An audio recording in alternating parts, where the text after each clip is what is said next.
celui de Dante, bien sûr, mais il est bien sûr surtout littéraire.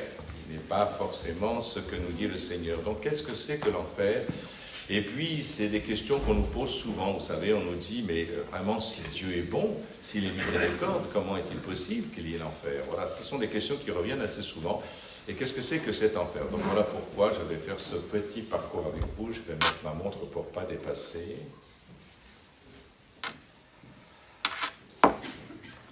Alors voilà. D'abord, partons de ce qui nous est donné. Tout à l'heure, vous allez à la messe peut-être. Et si vous allez à la messe à 11h, si c'est le symbole des apôtres, vous allez dire que Jésus est descendu aux enfers. Mais qu'est-ce qu'il va faire là-dedans? Jésus, c'est vraiment la place où il ne doit pas être. Jésus est descendu aux enfers. Nous allons l'affirmer. Et qu'est-ce que Jésus fait aux enfers? Est-il possible qu'il fréquente ce lieu où, par définition, Dieu n'est pas? Alors voilà, c'est quand même une question, donc on va essayer de voir un peu ce que les textes bibliques nous disent à propos de cela pour s'appuyer sur quelque chose d'un peu concret de la parole de Dieu qui s'est donnée à nous. D'abord dans Saint Matthieu chapitre 12, verset 40, vous avez ceci: « De même, en effet, que Jonas fut dans le ventre du monstre marin durant 3 jours et 3 nuits, de même le Fils de l'homme sera dans le sein de la terre durant 3 jours et 3 nuits. » Alors le mot l'enfer n'est pas utilisé, mais dans le sein de la terre, c'est presque équivalent. J'en parlerai tout à l'heure. Dans l'épître aux Philippiens, saint Paul écrit, donc chapitre 2, versets 5 à 11, pour ceux qui veulent prendre des notes, « Que tout au nom de Jésus s'agenouille au plus haut des cieux, sur la terre et dans les enfers. » Tiens. Et que toute langue proclame de Jésus-Christ qu'il est Seigneur à la gloire de Dieu le Père. Quand il écrit aux Éphésiens, il écrit aussi, donc 4, 5, il est monté, c'est-à-dire, qu'est-ce à dire? Sinon qu'il est aussi descendu dans les régions inférieures de la terre. Saint Pierre aussi, quand il écrit dans sa première lettre de Saint Pierre, chapitre 4, 6, même aux morts a été annoncée la bonne nouvelle. Même aux morts a été annoncée la bonne nouvelle. Donc voilà qui est intéressant. Il faut comprendre, quand nous disons que Jésus est descendu aux enfers, c'est simplement le séjour des morts. Voilà ce qu'est. Ce que, tout simplement, les Hébreux appelaient le Sheol, qui a été traduit, enfin qui correspond à l'Hadès des Grecs. Quand on a traduit la Bible en grec avec la Septante, on a appelé ça l'Hadès. Mais l'Hadès des Grecs n'est pas tout à fait le Sheol des Hébreux, j'y reviendrai. Donc c'est le séjour des morts. Et c'est pour cela qu'il faut comprendre que le mot enfer, nous on l'utilise souvent au singulier, mais en fait l'enfer recouvre 2 réalités différentes. D'une part, il veut dire que Jésus est descendu aux enfers, c'est-à-dire au séjour des morts. Et puis, d'autre part, dans l'acception courante, il signifie que le damné descend en enfer. Donc commençons par la version plurielle, les enfers. Donc le Sheol en hébreu ou l'Hadès en grec. Sheol c'est S-H-E-O-L. Donc ce séjour des morts, d'après les prophètes, c'est le rendez-vous de tous les vivants. Nous sommes tous destinés, avant Jésus-Christ, je vous rassure, nous sommes tous destinés à aller au Sheol. Vous avez ça dans le livre de Job, vous avez ça dans Isaïe, je vous passe les détails, Ézéchiel. Donc, ceux qui séjournent, qu'est-ce que c'est que le Sheol pour les Hébreux? Ce séjour des morts, qu'est-ce que c'est? Eh bien, ce n'est pas du tout un endroit où il n'y a plus de vie. C'est quelque chose de plus compliqué. C'est ceux qui y descendent ne sont que l'ombre d'une existence sans valeur et sans joie, parce qu'ils ne peuvent pas louer Dieu.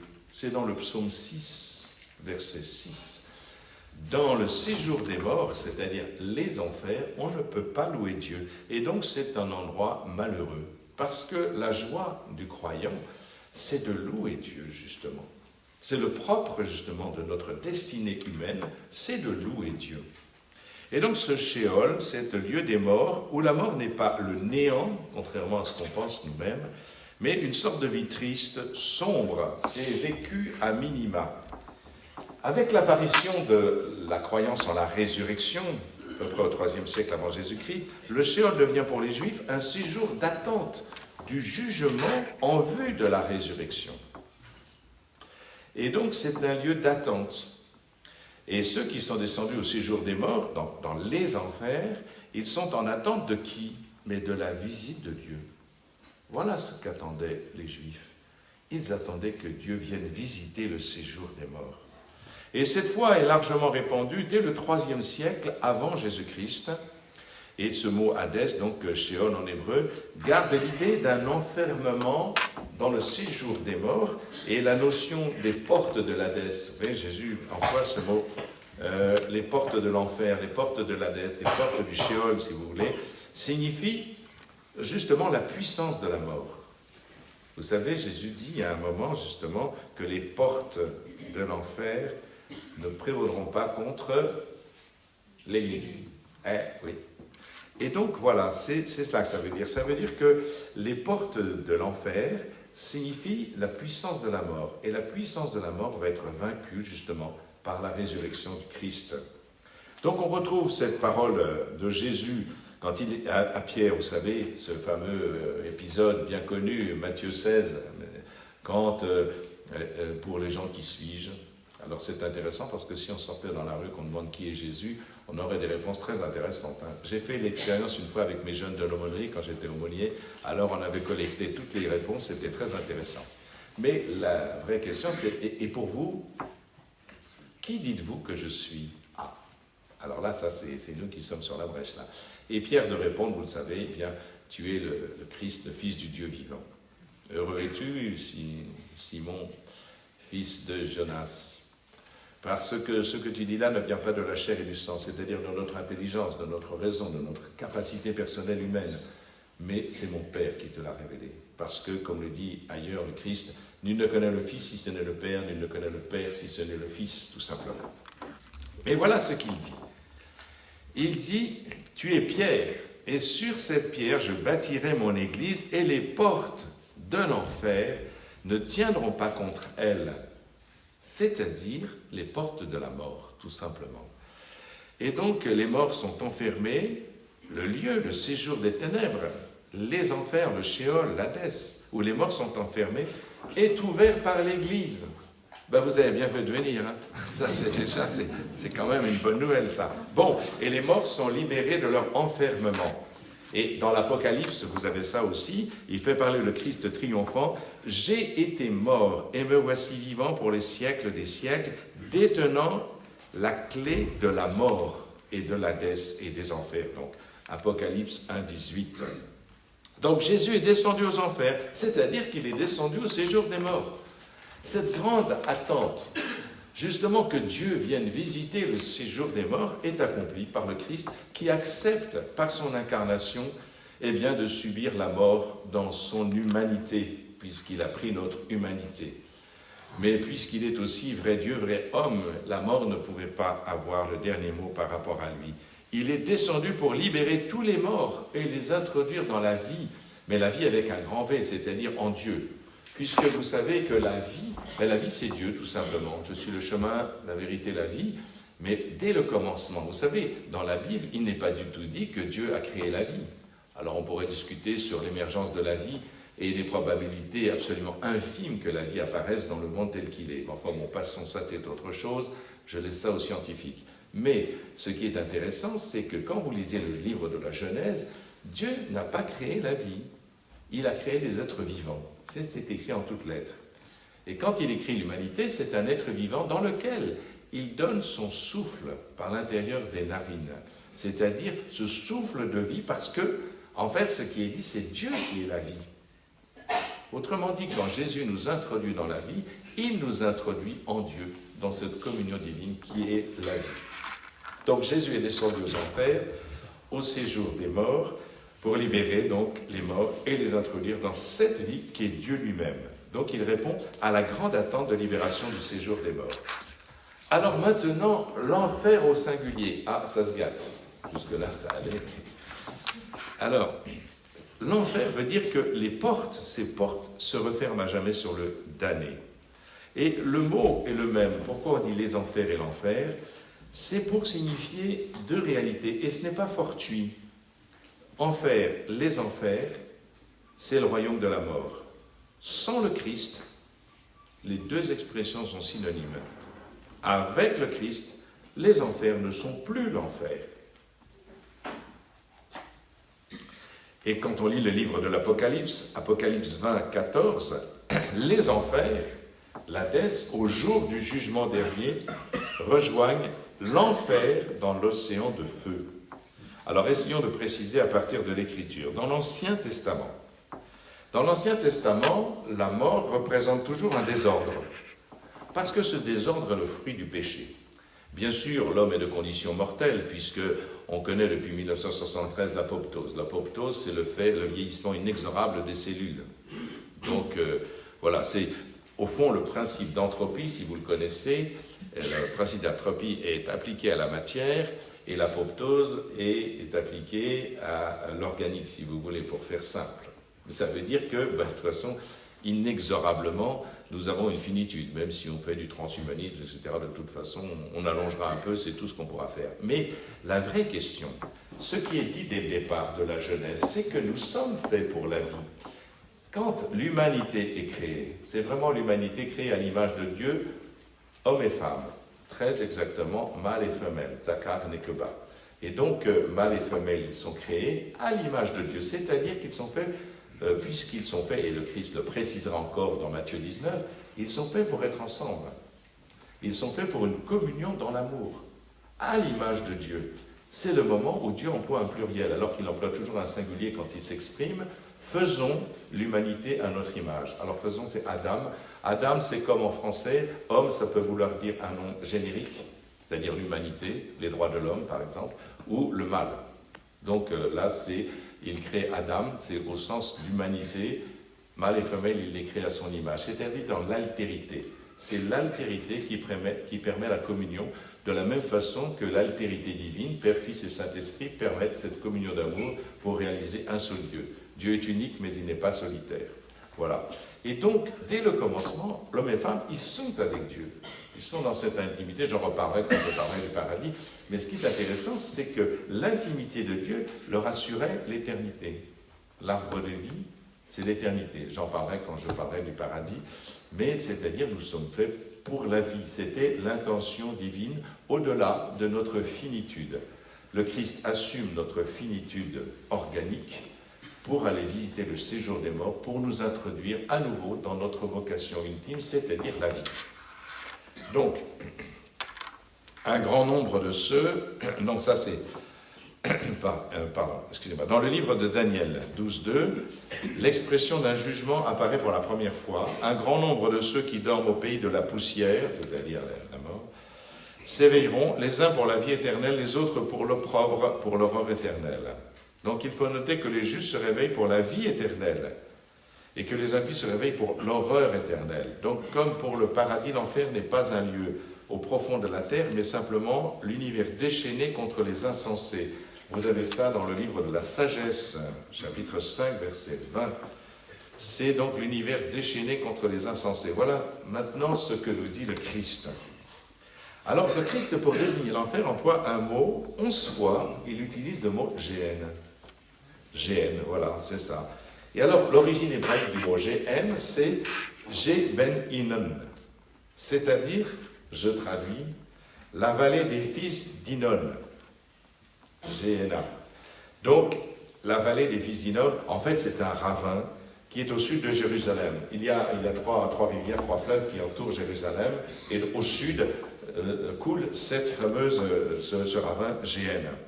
Et on en trouve des traces dans Jérémie, et puis dans pas mal d'autres aussi. Jérémie 7, si vous cherchez, 30 jusqu'à 8, 3. C'est une vallée souillée. En fait, c'est là, c'est de la décharge publique, si vous voulez. C'est là où on brûlait les ordures. Voilà, c'est de la déchetterie. Donc, mais surtout, c'était pas tellement... C'est pour ça qu'on parle du feu de la Géhenne, parce qu'on brûlait les ordures, donc c'est normal, c'est le feu de la Géhenne. Donc, quelles sont les ordures? Les ordures sont nos péchés, donc on brûle les péchés dans la Géhenne. Mais surtout, il y avait quelque chose d'abominable dans cette Géhenne, dans cette vallée particulière. Il y avait le Tophet, T-O-P-H-E-T. avec un accent sur le E. Qu'est-ce que c'est que ce Tophet? Eh bien, c'est quelque chose d'abominable que les Juifs ont fait. Ils se sont quelquefois détournés de Dieu parce qu'ils avaient l'impression que Dieu ne répondait pas à leurs prières. Donc ils se sont tournés vers les autres dieux. Quels sont les dieux qui sont alentours? Eh bien, c'est les dieux des Cananéens. Et en particulier, le plus terrible d'entre eux, c'est le dieu Moloch Baal. Dieu Moloch Baal à qui on faisait passer les enfants. On brûlait les enfants sur le Tophet. Il y a même des rois juifs qui ont fait ça. C'est le roi Josias qui a détruit le Tophet. C'est pour ça qu'il est considéré comme un roi choisi par Dieu. Mais il y a des rois qui ont fait passer leurs enfants par le feu dans ce Tophet. Et ce Tophet se situait dans la vallée de la Géhenne. Donc c'est vraiment quelque chose d'abominable, passé par le feu. Et c'est là où il y a le pire, l'abomination des abominations. Il n'y a pas pire que de faire ça, de se détourner de Dieu. Et quand on se détourne de Dieu, eh bien voilà, on se détourne de Dieu, donc forcément on va tomber dans ce feu de la Géhenne, on va faire les pires abominations, et notamment le pire qui puisse arriver, c'est de brûler ses propres enfants. Donc le roi Josias, je cite, donc ça c'est dans le livre des rois, donc on pratiquait des sacrifices au dieu Molech. Ils disent Molech dans la Bible, mais en fait c'est la traduction de Moloch. Molech, c'est la forme hébraïque du nom Moloch, qui est le nom cananéen. Enfin bon, ça c'est du détail. Je cite simplement le livre des rois, deuxième livre des rois, 23. Le roi Josias profana le brûloir de la vallée de Ben-Hinnom. Ben-Hinnom. Donc de Ben-Hinnom, pour que personne ne fît plus passer son fils ou sa fille par le feu en l'honneur de Molech. Donc vous voyez, c'est vraiment quelque chose de terrible. Ces pratiques furent condamnées par la loi et punies de mort. Dans le livre de Lévitique, vous avez ça au chapitre 18, 21, 22, 5. Dans le Deutéronome 12, ça veut dire que c'était pratiqué. On comprend après Abraham qui voulait sacrifier Isaac et l'impression que Dieu lui demande ça. Et Dieu lui retient son bras pour lui dire que ce n'est pas cela. Ce n'est pas ainsi qu'on honore Dieu. Et donc voilà, c'était donc une pratique usuelle. Il paraît qu'on la retrouve aussi chez les Aztèques, donc c'est vrai, c'est vraiment quelque chose d'étonnant. Mais c'est comme cela. Donc, dans le langage usuel au temps de Jésus, et Jésus emploie ce mot, le mot Géhenne traduit toujours un lieu d'abomination et d'horreur. Donc, au VIe siècle avant Jésus-Christ, on a un épisode aussi terrible, au VIe siècle avant Jésus-Christ, la vallée de la Géhenne deviendra le théâtre du massacre des Judéens par Nabuchodonosor. Et c'est pour ça qu'elle aura un autre nom, elle s'appellera aussi la vallée du carnage. Et c'est dans le prophète Isaïe que la vallée d'Hinnom, donc cette fameuse Géhenne, deviendra le lieu de châtiment définitif, là où le ver ne meurt pas et où le feu ne s'éteint pas. Isaïe 66. Et donc voilà pourquoi Jésus emploie ce mot de Géhenne pour dire ce que nous appelons l'enfer. La Géhenne devient un lieu de châtiment eschatologique, eschatologique, c'est-à-dire relatif aux fins dernières, est utilisé par le Christ pour symboliser aussi le lieu du jugement dernier. Vous avez ça en Matthieu 5, 29 et suivant, en 13, 42, 50 et en 25, 41. 25, 41, c'est, vous savez, c'est ce que vous avez fait au plus petit d'entre les miens, c'est à moi que vous l'avez fait. J'avais faim, vous m'avez donné à manger, j'avais soif, vous m'avez donné à boire, etc. Donc si on se réfère aux paroles mêmes de Jésus, l'enfer, ça veut dire être dehors. L'enfer est avant tout la séparation d'avec Dieu. Vous avez ça, si vous voulez chercher, en Matthieu 8, 12, en Matthieu 22, 13 et 25, 30. Donc l'enfer, c'est être dehors. L'enfer est avant tout la séparation d'avec Dieu, comme le paradis, j'en parlerai plus tard, est la communion parfaite d'amour avec Dieu. Et cette perception est confirmée par les apôtres dans les lettres apostoliques. Vous avez la première lettre de Saint Jean, chapitre 3, verset 15. « Celui qui n'aime pas demeure dans la mort. Or, vous savez qu'aucun homicide n'a la vie éternelle demeurant en lui. » Saint Paul, quand il écrit aux Thessaloniciens, c'est la deuxième aux Thessaloniciens, 1:9. « Ceux-là qui rejettent l'Évangile seront châtiés d'une perte éternelle, éloignés de la face du Seigneur et de l'éclat de sa majesté. » Au fond, autrement dit, c'est être avec le Christ est réalisé dès ici-bas par la foi. Et c'est Jésus qui le dit. Vous le savez, il dit, oui, si vous ne croyez pas que je suis, le fameux je suis, c'est aussi le fameux tétragramme du nom sacré de Dieu. C'est pour ça d'ailleurs qu'ils vont le condamner, parce qu'il se fait comme Dieu. Donc si vous ne croyez pas que je suis, vous mourrez dans vos péchés. Donc la séparation d'avec Dieu, qui a introduit le péché, d'ailleurs le péché ça veut dire cela. Le péché, c'est pas seulement la faute morale. Souvent on pense que le péché c'est la faute morale, voilà, j'ai fait des mauvais actes. Un acte mauvais, c'est une faute morale. Le péché, c'est plus grave. Alors bien sûr, un acte mauvais moralement peut nous séparer de Dieu. Mais le péché, en hébreu, c'est ata. Ça veut dire rater la cible. On est à côté de la plaque, quoi, tout simplement. Donc nous sommes faits pour Dieu. Et le péché nous sépare de Dieu. D'ailleurs, dans le livre de la Genèse, c'est bien ce qui se passe. Ils sont dans l'intimité de Dieu et ils se séparent de Dieu, tout simplement. Bon, j'en parlerai une autre fois. C'est pour vous donner envie de revenir, c'est pour ça. C'est quand même plus sympa d'aller au paradis qu'en enfer. Bon. Là, je vois que vous faites de la prévention. Hein. Vous êtes venus justement pour essayer d'éviter, vous savez, quel est le vaccin pour ne pas aller en enfer? Malheureusement, même avec de l'ARN messager, je ne suis pas sûr d'y arriver. Mais enfin bon. Mais avec beaucoup d'amour, on y arrive très très bien. Enfin voilà, donc, avec l'enseignement du Christ, voilà ce qu'on peut dire. La séparation d'avec Dieu introduit le péché, demeure sans la foi au Christ. La vie éternelle ne requiert qu'un seul acte d'amour et d'adhésion confiante au Christ, c'est tout. Si vous aimez et si vous avez la foi, regardez le bon larron, eh bien, vous ne risquez pas d'aller en enfer. C'est simple, non? Enfin voilà, donc, de l'enseignement du Christ, nous pouvons tirer 3 conclusions fondamentales. Le Christ libère de la mort éternelle. Celui qui refuse que le Christ ouvre les portes du séjour des morts, la referme sur lui. C'est-à-dire que vous ne pouvez pas aller en enfer si vous ne le souhaitez pas. Alors c'est le moment de vous décider. C'est peut-être un peu tôt pour la plupart d'entre vous. Et quand on arrive à mon âge, on commence à se poser la question, tiens. Ah bon, on ne sait jamais. Hein. Je dis ça parce qu'en fait, mes 2 parents sont morts quasiment à 99 ans. Je vous dis ça parce que mon père spirituel m'a dit « Oh ben dis donc, on n'est pas prêt d'être débarrassé de toi. » Ça fait plaisir d'être accompagné spirituellement, franchement. C'est mon père, merci. Hein. Mais vous savez, il suffit que je traverse la rue, que je ne me fasse écraser par un autobus. Il n'y a pas que la génétique dans la vie. Hein. Bon, enfin bref, voilà. Donc, le Christ libère de la mort éternelle. Celui qui refuse que le Christ ouvre les portes du séjour des morts la referme sur lui. C'est donc lui qui choisit. Et il demeure hors de la communion d'amour pour laquelle il est fait et à laquelle il est appelé. Nous sommes faits pour être avec Dieu dès le commencement de la Genèse. Et le Christ vient rétablir l'ordre voulu par Dieu. C'est nous sommes faits pour cette communion d'amour et qu'au retour du Christ, à parousie, eh bien, c'est ce que nous aurons à vivre. Donc, quel sera l'enjeu du temps du jugement?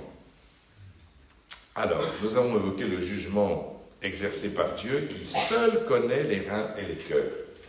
Et c'est vrai, et ça c'est dit dès le commencement de la vie. Vous savez, quand Samuel va choisir un roi à la place de Saül, il arrive, c'est Jessé, qu'est-ce qu'il voit? Le fils aîné. Un beau gars, bien costaud, super baraqué. Ouais, c'est lui, certainement, le roi du Seigneur. Non, ce n'est pas lui. Parce que l'homme voit l'apparence, Dieu voit le fond des cœurs. Et il va choisir le petit berger, David, un peu insignifiant. Voilà, c'est ça qui est important. Ouais, nous jugeons toujours sur les apparences, sur ce qui se voit, mais Dieu seul voit le fond des cœurs. Et ça, c'est important, vous voyez. Si on peut, ça nous permet nous-mêmes de voir un peu comment on doit réfléchir. C'est-à-dire que nous pouvons juger des actes des gens. On voit bien qu'un acte est mauvais. Mais ce n'est pas parce que quelqu'un pose un acte mauvais que lui-même est mauvais. Enfin, je veux dire qu'il n'y a que Dieu qui connaît l'intention profonde des personnes. Et donc, il ne faut pas juger les personnes, il faut juger les actes des personnes. Ce n'est pas pareil. Et en jugeant les actes, on peut dire à notre frère, ce que tu as fait là, c'est mal. Après, il nous enverra promener, hein, c'est pas probable. Mais ça ne fait rien, ce n'est pas lui que l'on juge. Ce sont ses actes. Et c'est pour ça que je vous dis que c'est important, c'est Dieu seul qui jugera. Dieu seul jugera effectivement de l'intention des cœurs. Il connaît seul les reins et les cœurs, comme il est dit dans la Bible. Et donc, c'est l'aboutissement de notre réponse d'amour à Dieu.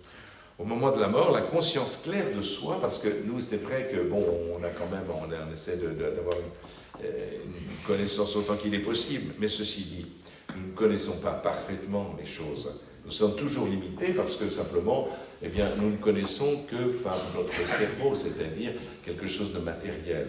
Seuls les êtres spirituels, comme les anges, connaissent parfaitement toutes les réalités. Parce que nous sommes limités de fait par la matière. Voilà, c'est ça, c'est pour chacun d'entre nous. Alors même si je fais du deltaplane, je ne peux pas voler comme un oiseau, en fait. Mais il y a plein de choses qui me sont impossibles du fait de ma matérialité. Mais ça veut dire que ma matérialité n'est pas intéressante. Si, c'est justement au travers de la matière que peut se vivre quelque chose de l'amour de Dieu. Et ça, c'est extraordinaire. Parce que les anges ne peuvent pas le vivre. Le Christ l'a vécu. C'est quand même formidable, ça. Le Christ a vécu. Il a vécu l'amour de Dieu dans notre humanité, pour nous montrer que c'est possible. Alors même si nous ne connaissons pas tout, et parce que nous ne connaissons pas tout, la seule chose qui nous reste, c'est l'abandon confiant en Dieu. Comme un petit enfant dans les bras de sa mère, ainsi mon âme se tient en toi, mon Dieu, c'est le psaume 130. Et bien voilà, c'est ça. En fait, c'est cet acte de confiance. Regardez ce type-là, ce bon larron qui meurt. C'est incroyable, il voit quelqu'un pantelant à côté de lui en train de mourir, il fait un acte incroyable. Il dit, souviens-toi de moi quand tu seras dans ton royaume. Ça, c'est un acte de foi. Et bien, aussitôt, les portes sont ouvertes, voyez. Il ne s'agit pas, on n'est peut-être pas très brillant, on n'est peut-être pas terrible, on est un peu minable, bon, c'est pas ça. Il nous a demandé, est-ce que tu crois en moi, est-ce que tu crois que je t'aime? La vraie question pour chacun d'entre nous, c'est d'abord de se laisser aimer. Avant d'aimer, il faut se laisser aimer. Et si nous nous laissons aimer, je pense qu'on apprend à aimer peu à peu. Il faut du temps pour aimer vraiment. Alors on peut éprouver des sentiments. C'est très beau. Les sentiments humains sont des sentiments très bons. Le Christ a voulu les vivre. Mais aimer comme Dieu aime, ça c'est autre chose. Et la première chose à faire, c'est d'abord de se laisser aimer, de comprendre à quel point nous sommes aimés. Et c'est vrai qu'en regardant le Christ en croix, on voit à quel point on peut être aimé. Lui, qui est tout puissant, il accepte par amour d'aller jusque-là. Lequel d'entre nous serait capable de faire une chose pareille? Personne, sans aucun doute, mais la question n'est pas là. Est-ce que nous nous laissons aimer pour aimer à notre tour? C'est ça qui nous permettra d'échapper, évidemment, à l'enfer. Qu'est-ce que vous allez en faire? Qu'est-ce que vous iriez faire en enfer si simplement vous vous abandonnez avec confiance en Dieu? Il y a l'intelligence, ce que nous essayons de faire aujourd'hui, d'essayer d'éclairer un peu notre connaissance, mais ce sera toujours une connaissance limitée. La foi nous introduit dans une connaissance illimitée. Mais c'est pas si facile, hein? Bon, je vous laisse avec ça, parce que quand vous vous préparez pour la messe, et que vous allez dire le credo tout à l'heure, c'est pour vous préparer, tout simplement, vous avez compris. Bon. Alors, l'aspect discursif de la pensée humaine, parce que nous connaissons de manière progressive, les anges connaissent immédiatement, puisque ce sont des êtres spirituels. Nous avons besoin d'apprendre peu à peu. C'est vrai que ce n'est pas en maternelle que j'ai appris le calcul intégral. D'ailleurs, je ne suis pas sûr d'avoir complètement compris, même en terminale. D'ailleurs, enfin bon, peu importe, mais en tous les cas, donc on apprend progressivement. Eh bien, la question pour nous, c'est justement, à ce moment-là, nous serons totalement dans la connaissance réelle de Dieu. La liberté persévérera toujours dans ce choix. Et comme on n'a plus cette pensée discursive, nous sommes devant la réalité divine. Et je ne vois pas très bien comment on pourrait choisir autre chose que cet amour de Dieu. Mais vous avez encore cette possibilité. D'ailleurs, quand on me dit, si Dieu était miséricordieux, l'enfer n'existerait pas. Mais alors ça veut dire que vous êtes obligé. Vous êtes obligé d'aimer, vous êtes obligé d'aller avec Dieu. Non, non, Dieu préserve notre liberté parce que c'est notre part. Vous voyez aujourd'hui, je fais encore une digression, j'en fais plein, mais bon, aujourd'hui, la morale telle qu'on l'apprend, par exemple, même en faculté de médecine, puisque j'avais été formé pour enseigner justement sur les questions d'éthique dans la médecine, c'est la philosophie de Kant. Or, Kant sépare en deux, c'est-à-dire l'hétéronomie, l'autonomie. Nomos, en grec, c'est la loi. Autonomie, c'est se donner à soi-même sa propre loi. Hétéronomie, c'est recevoir la loi d'un autre. Donc, la loi d'un autre, ça peut être Dieu, ça peut être les divinités, ça peut être aussi le cosmos, ça c'est ce que pensait, on fait partie d'un cosmos. Et ce cosmos, ça c'est la pensée grecque. Et puis la troisième, c'est l'écologie, tout simplement. Si vous laissez le principe responsabilité Hans Jonas, vous savez que l'homme appartient à une nature, etc., et qu'il doit respecter cette nature. Donc la loi vient bien d'au-delà de lui-même. L'autonomie, c'est l'homme se donne à lui-même sa propre loi. Eh bien, ce que dit l'Église, c'est ni hétéronomie, ni autonomie, mais théonomie participée. théonomie, participer. Théos, c'est Dieu, donc c'est la loi qui vient de Dieu, mais participer, c'est-à-dire à laquelle l'homme doit adhérer librement. Et c'est cette liberté qui nous permet d'aimer. S'il n'y a pas de liberté, il ne peut pas y avoir d'amour, tout simplement. Et donc, voilà pourquoi il nous est possible d'aller en enfer. Oh, mais je ne sais pas si vous choisirez une chose pareille quand vous serez dans la vision béatifique.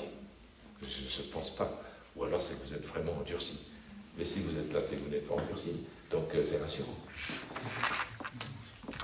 J'ai encore dit, oh là là.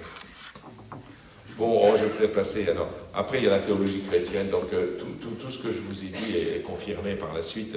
Le symbole d'épiphane, c'est une sorte de credo, parce que le symbole symbolos, ça veut dire ce qui unit. Diabolos, c'est ce qui divise. Donc symbolos, c'est ce qui unit les chrétiens, c'est la foi commune, si vous voulez. Donc c'est pour ça que le symbole des apôtres, alors dans le symbole d'épiphane, vous avez ceci, en 374 après Jésus-Christ, nous croyons en une église catholique, apostolique, et en un baptême de pénitence, en la résurrection des morts et en un juste jugement des corps et des âmes.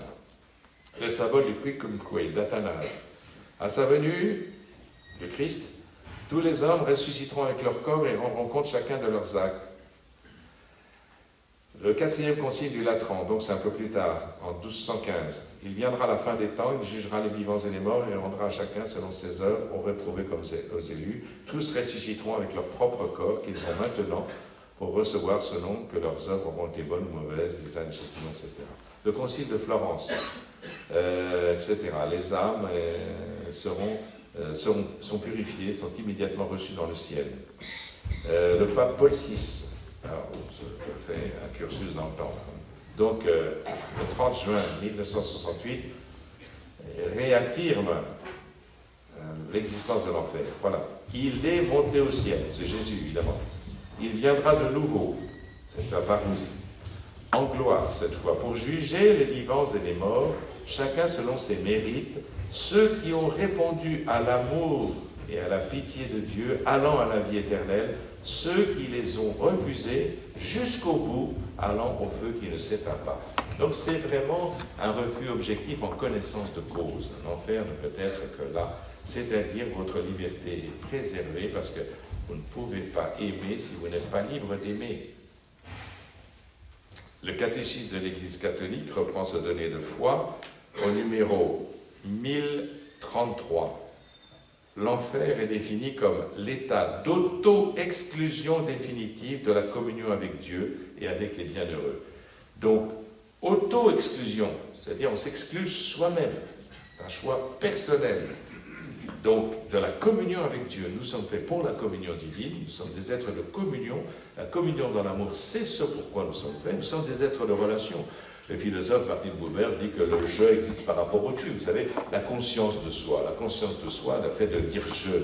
C'est pas d'abord dans une glace qu'on se regarde, ça, il fait c'est-à-dire 15 mois, 18 mois qu'un bébé se reconnaît lui-même dans la glace. Non, c'est dans le regard de sa maman. Dans le regard de sa maman, il voit quelqu'un qu'il aime et il prend conscience de ce qu'il est. C'est le je et le tu. Donc, autrement dit, nous sommes des êtres de relation fondamentalement. Et cette relation est fondée sur l'amour, c'est-à-dire la capacité, justement, le bébé, il n'a pas encore cette conscience de sortir de soi pour aller vers l'autre. C'est-à-dire, eh bien, il n'y a pas plus grand amour que de donner sa vie. Voilà, donc après, au numéro 1035, l'enseignement de l'Église affirme l'existence de l'enfer et son éternité. La peine principale de l'enfer consiste en la séparation éternelle avec Dieu. C'est ça qui nous brûle. Nous sommes faits pour l'amour et nous sommes séparés de Dieu. On voit ça quand Jésus il parlait du séjour des morts dans le sein d'Abraham et que le riche Lazare, il a soif. Donc il est un peu dans ce feu éternel parce qu'il manque justement d'amour. C'est-à-dire que, voilà. Donc, voilà. Donc ce que dit l'Église. La conclusion, ce qu'il faut que je conclue là, alors, il y a aussi, Saint Pierre disait, bon, Dieu veut que personne ne périsse, mais que tous arrivent au repentir. Ça, c'est la deuxième lettre de Pierre 3. Voilà, voilà. Et le catéchisme affirme, bon, je finis avec ça, Dieu ne prédestine personne à aller en enfer, il faut pour cela une aversion volontaire de Dieu. C'est ça le péché mortel, hein? C'est l'aversion volontaire de Dieu et persister jusqu'à la fin. C'est-à-dire que vous avez la tête dure. Je crois même que c'est le cœur pur, puisque le pape vient de sortir une encyclique sur le cœur. Le cœur n'est pas seulement celui qui bat, ce qui palpite, mais c'est le centre de la personne. C'est compris comme ça habituellement. Alors voilà, donc je conclue en disant, voilà, ce n'est pas Dieu qui nous met en enfer. Le catéchisme parle d'un état d'auto-exclusion. Voilà, alors je pourrais vous parler du rive aussi, de ce que c'est que le jugement de Dieu, mais je crois que je n'ai pas le temps si vous voulez poser des questions. Le rive, c'est le procès, Dieu fait un procès à son peuple, etc. C'est très intéressant parce qu'il fait comme les hommes, mais c'est la dernière partie qui est complètement différente. Et c'est très intéressant aussi pour nos propos. Et comme je n'ai pas le temps, je vous laisse avoir un peu de faim quand même, parce que sinon... Voilà. Bon, si vous avez des questions, je ne suis pas sûr d'y répondre, mais au moins j'essaierai.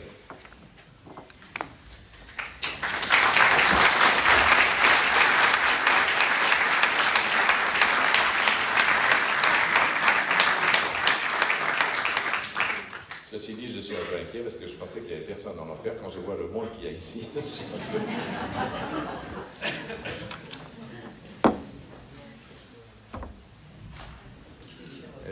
Comment on fait pour poser des questions? Oui, oui. Alors, en fait, c'est pas une question, c'est une remarque, quelque chose qui m'a beaucoup bouleversée. Je suis allée à la Toussaint sur les tombes familiales et en me promenant dans le cimetière, il y avait une tombe anonyme et c'était marqué ni Dieu ni maître. Et quand on arrive à ce niveau-là pour inscrire ça sur sa tombe, ça m'a fait vraiment mal. Me suis demandé si l'enfer, qu'est-ce que ça pouvait donner. Ça, c'est quelque chose de... Oui, c'est sûr. C'est pour ça que là où je suis, là, donc je suis dans un bled où je vis dans un village Saint-Joseph avec les personnes. On est allé bénir les tombes le jour justement de tout ça. Et c'est important parce que du coup, les gens sont très contents qu'on le fasse. Et même s'ils ne viennent pas à l'église, bon, apparemment, ils n'ont pas la foi, ils sont très heureux qu'on vienne bénir leurs morts. Et quand on écrit quelque chose comme ça, c'est possible, effectivement, que en conscience, cette personne qui a fait ça a voulu signifier son rejet de Dieu. Mais au-delà du rejet de Dieu, est-ce qu'il connaît vraiment Dieu? Ce Dieu qu'il rejette, qui est-il? C'est peut-être nous qui avons donné une mauvaise image de Dieu, je ne sais pas, c'est possible, hein. On n'est pas parfait, et donc il l'a peut-être rejeté. Moi, j'avais deux grands-pères qui étaient anticléricaux, donc je ne sais pas où ils sont, j'espère que quand même Dieu les a sauvés. Il y en a un qui était vraiment très anticlérical, l'autre anticlérical, mais plutôt cool. Donc voilà, mais que sont-ils devenus? J'en sais rien, mais quand on meurt, on voit quand même cet amour de Dieu. On est affronté au Christ, on rencontre le Christ. Et cette rencontre avec Christ doit être bouleversante. Peut-être on se rend compte à quel point on s'est trompé, peut-être. On s'est trompé de jugement, c'est-à-dire que nous jugeons avec les moyens que nous avons. Si nous avons eu la chance d'avoir une vraie connaissance du Dieu tel que le Christ nous l'a offert, eh bien c'est sûr que, bon, je ne vois pas comment on peut rejeter Dieu en connaissance de cause, mais quelquefois on a pu donner une mauvaise image de Dieu et donc la personne s'est enfermée dans ce refus systématique de Dieu. Mais est-ce qu'au moment de la mort, où la lumière nous est donnée quand même, est-ce qu'il a continué à refuser? Je ne sais pas. C'est ce que disait le curé d'Ars quand il dit le cas qui s'est suicidé. Il a eu le temps de se convertir entre le haut du pont et la rivière où il s'est noyé. Je ne sais pas, mais voilà, je ne peux pas dire. Est-ce qu'il continuera, il persévérera dans ce refus total de Dieu quand il connaîtra Dieu en vérité? Parce que peut-être que, je ne veux pas essayer de rattraper les choses, mais il faut lui laisser sa liberté. Néanmoins, ce qu'il connaît de Dieu, est-ce que c'est vraiment la véritable image de Dieu? Donc il y a ça aussi, que je peux penser qu'il y a un espace quand même encore d'espérance, c'est le cas de le dire, oui, d'espérance. Monsieur, on débattait dans un groupe de savoir qui pourrait, c'est un jugement d'ailleurs un peu hardi, qui pourrait aller en enfer, et quelqu'un suggérait Hitler. Et un des membres du groupe, un ami, a dit « ça n'est pas sûr parce que avant de mourir, il a épousé sa maîtresse, c'était le rêve de sa maîtresse, et donc il a, au dernier moment, accompli un acte bon. » Monsieur nous parle de qui est en enfer, discutait qui pourrait être en enfer, la question d'Hitler. Est-ce que Hitler est en enfer? Et monsieur rappelle que juste avant de mourir, il a fait un acte particulier, d'épouser sa maîtresse. Alors pourquoi l'a-t-il fait? Ça, je ne sais pas. C'est le secret de Dieu, c'est le secret du cœur dont on parlait tout à l'heure. Hein. On n'est pas à l'intérieur du cœur des personnes. Je ne sais pas quoi dire, mais moi, je ne sais pas quoi dire. Franchement, l'Église dit volontiers qu'il y a quelqu'un dans le paradis, voilà, et elle n'a jamais dit qu'il y avait quelqu'un en enfer, même Judas. C'est étonnant parce que le problème de Judas, c'est vraiment une question, parce que le Christ a quand même dit quelque chose de terrible. Il aurait mieux valu que cet homme ne naisse pas. Qu'est-ce qu'il peut y avoir de plus terrible que ça, quoi? La naissance, la vie, c'est le bien le plus précieux que nous avons. Que quelqu'un ne naisse pas, vous savez qu'il y a Jérémie qui dit ça aussi. Mieux aurait valu pour moi ne pas naître. Malheur à celui qui a dit à mon père, un enfant est né. C'est terrible de dire un truc comme ça. Et alors que toute la Bible, c'est une hymne à la vie. Choisis la vie, tout le temps. Hein. Je mets devant toi la vie et la mort, le bonheur et le malheur, tu choisiras la vie et le bonheur. Et donc, voilà, c'est le choix de la vie. Alors, quand Jésus dit ça, qu'est-ce que cela veut dire? Je ne sais pas. Mais jusqu'au bout, quand même, il lui a donné une chance. Hein. Il lui a lavé les pieds, quand même. Et il lui a donné son corps. Pas son sang, apparemment, si je regarde la chronologie du temps. Il lui a donné son corps parce que le sang, c'est la coupe à la fin du repas. Et donc, probablement, Judas était parti à ce moment-là. Mais il lui a donné son corps, il lui a lavé les pieds, et il lui a dit, mon ami. Franchement, moi j'aurais foutu ma main sur la figure. Hein. Vous comprenez pourquoi je ne suis pas le Christ. Hein. Bon. Il a dit, mon ami, c'est extraordinaire. Je veux dire qu'il aurait pu. D'ailleurs, ma question de Judas, c'est la question terrible, c'est Judas, il a eu quand même durement, puisqu'il s'est senti coupable, il a été rendre l'argent. Et ils n'en voulaient pas. Il a été rendre l'argent, c'est donc bien, s'il a fait ça pour l'argent, c'est vrai, mais après, il s'est rendu compte de ce qu'il avait fait. Mais ce que je me dis, la différence entre Saint-Pierre, c'est vrai que Saint-Pierre, c'est un reniement. L'autre, c'est une trahison. D'accord. Enfin, quand même. Mais Pierre, après, quand il voit Jésus, il se jette au pied, il saute du bateau, il va le voir. Il regarde Jésus. Et le problème de Judas, c'est qu'il s'est regardé lui-même. Et il s'est enfermé dans la culpabilité, il a été se pendre. C'est ça le problème. C'est que si nous commettons un péché, on a deux solutions. Soit on se regarde soi-même et on ne se supporte pas, soit on regarde le Christ et on est sauvé. Saint-Pierre a regardé le Christ. Judas s'est regardé lui-même. C'est terrible. Oui, mais avant de mourir, on ne sait pas. Ah mais je ne sais pas, c'est pour ça que je ne dis rien sur Judas. Je n'en sais rien. Au moment où la corde s'est tendue, peut-être que...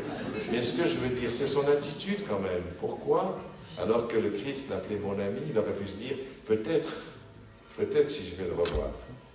Mais non, la culpabilité, vous voyez, la culpabilité est plus forte que l'amour du Christ. Et je pense que pour nous, c'est important pour notre vie spirituelle.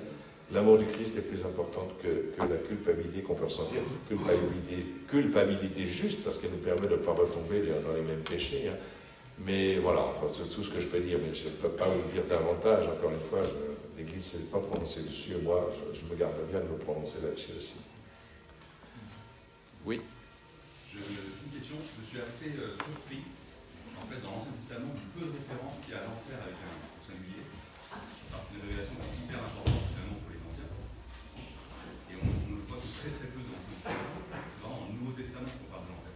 Vous l'avez expliqué, hein, vous avez des références sur le 6, etc., mais quand même, c'est hyper faible. C'est-à-dire que c'est le mot les enfers, c'est le Sheol, le séjour des morts. Et c'est ce séjour des morts qui se traduit par les enfers. En fait, le Sheol, c'est les enfers. La question, c'est que le peuple est en attente de quelque chose. Il sait, puisqu'il connaît le livre de la Genèse, qu'il est fait pour Dieu, et donc il attend que Dieu vienne visiter ce lieu. Et c'est vrai que l'enfer en tant que tel ne peut exister que lorsque Dieu aura visité ce lieu. C'est-à-dire le Christ sera descendu aux enfers. Avant l'enfer, l'enfer c'est la rupture définitive avec Dieu. Est-ce qu'on peut parler de rupture définitive avec Dieu avant le Christ, qui révèle la vérité de Dieu? Jusqu'à présent, on n'avait qu'une image de Dieu, voilà, au travers de Moïse, au travers des prophètes, etc. Il y avait déjà une connaissance de Dieu qui est discursive et qui se fait peu à peu. Mais le refus de Dieu qu'est l'enfer ne peut se faire que dans une connaissance effective de Dieu, c'est-à-dire que Dieu est amour, ce qui était déjà dans l'Ancien Testament, mais que cet amour a été véritablement manifesté par le Christ, lequel est descendu justement dans les enfers, c'est-à-dire ce séjour des morts, et c'est à partir de ce moment-là qu'il y a un choix entre bien demeurer et refermer les portes des enfers sur soi-même, ou suivre le Christ à l'image du bon larron. Et donc, l'enfer en tant que tel, c'est-à-dire le refus absolu de Dieu, est-ce qu'il était possible avant le Christ, au moins dans une connaissance suffisante? Pas sûr, c'est pas sûr. Il y avait une connaissance de Dieu, bien sûr, et la possibilité d'un refus de Dieu, mais est-ce que ce refus de Dieu qui... Enfin, de toute façon, on va tous au séjour des morts, on allait tous au séjour des morts, dans l'Ancien Testament, c'était très clair, mais voilà, quelle est la destinée des justes? Alors on a ça dans le livre de la sagesse, etc. Mais ils allaient quand même au séjour des morts, dans l'attente de la visite de Dieu. Et c'est cette visite de Dieu qui va faire que les enfers puissent devenir l'enfer, ou bien la libération totale, je crois. Enfin, voilà, c'était mon interprétation à partir de ce que j'ai pu lire, là, ce que je vous ai dit. Non, c'est le coulement éternel, en effet, n'est pas dans l'Ancien Testament. Temporaire, en fait. C'est-à-dire que les flammes éternelles, quand on en parle, justement, c'est cette fameuse géhenne dont je vous parlais.